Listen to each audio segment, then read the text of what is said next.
Thank you so very much, Mr. Chairman. And as we've heard from our witnesses today, the impacts of the coronavirus pandemic continue to reverberate throughout the U.S. economy, global supply chains, and our agricultural sector.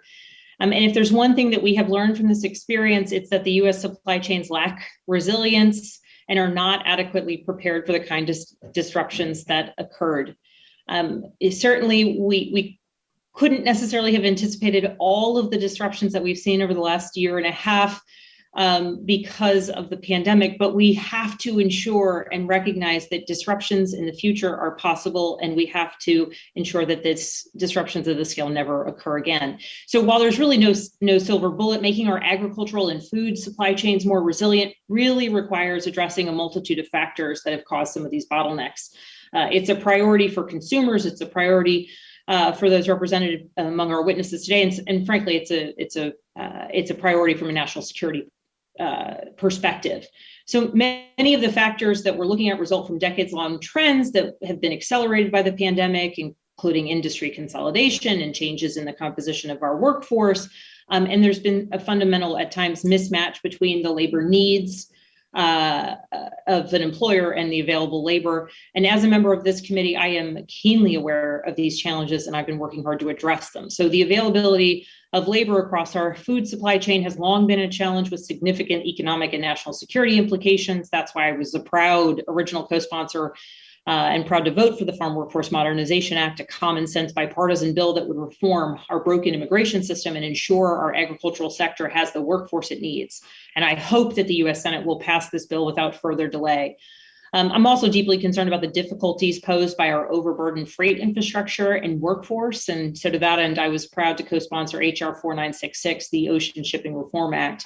This legislation would help reduce port congestion by giving Federal Maritime Commission the authority to levy fines against ocean carriers that refuse to take U.S. exports on return trips from port. Really, without a robust freight workforce and infrastructure, America cannot compete globally. And to that end, I was proud to support the creation of an under 21 commercial driver pilot program to empower those 18 to 21 that want to enter a career in truck driving to do so. And I urge the Department of Transportation to prioritize the implementation of this program. Likewise, I'm also encouraged by the Senate-passed Infrastructure Investment and Jobs Act, which contains similar provisions to recruit and train truck drivers while making long-term investments in our highways, bridges, rails, ports, and other freight infrastructure. So for all of the panelists, before I ask any additional questions, it does seem that we have a bit of a consensus across the panel. So I do want to ask each of our panelists whether they agree that Congress should prioritize passing the provisions that invest in our truck driver workforce and invest in our aging infrastructure, such as those contained in the Bipartisan Infrastructure and Investment and Jobs Act. And to be very clear, I'm not asking about the whole piece of legislation. I'm just asking if you think we got it right on the truck driver workforce piece and recognizing the need to invest in our infrastructure. Yes, ma'am. I think there's a tremendous need for increase and investment into trucking in general.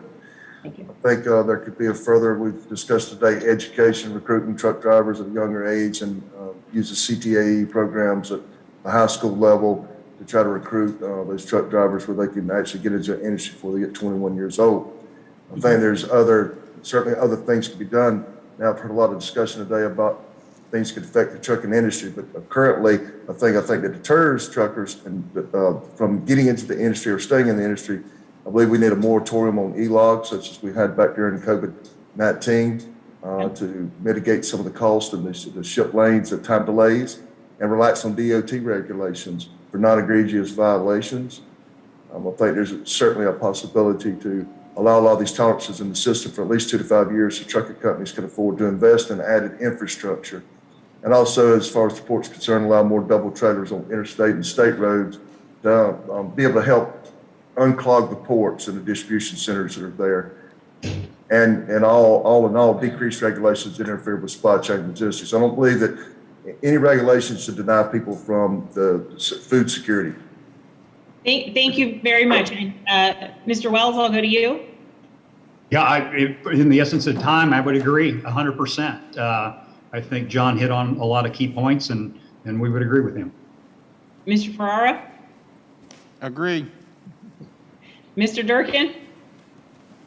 We agree.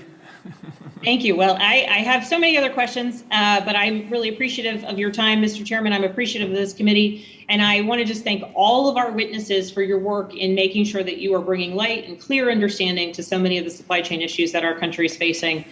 Certainly, I think you have a commitment from so many of our Agriculture Committee members to continue working on this issue, addressing the bottlenecks, addressing the reforms that need to occur. And again, I just thank you for your time and your testimony today.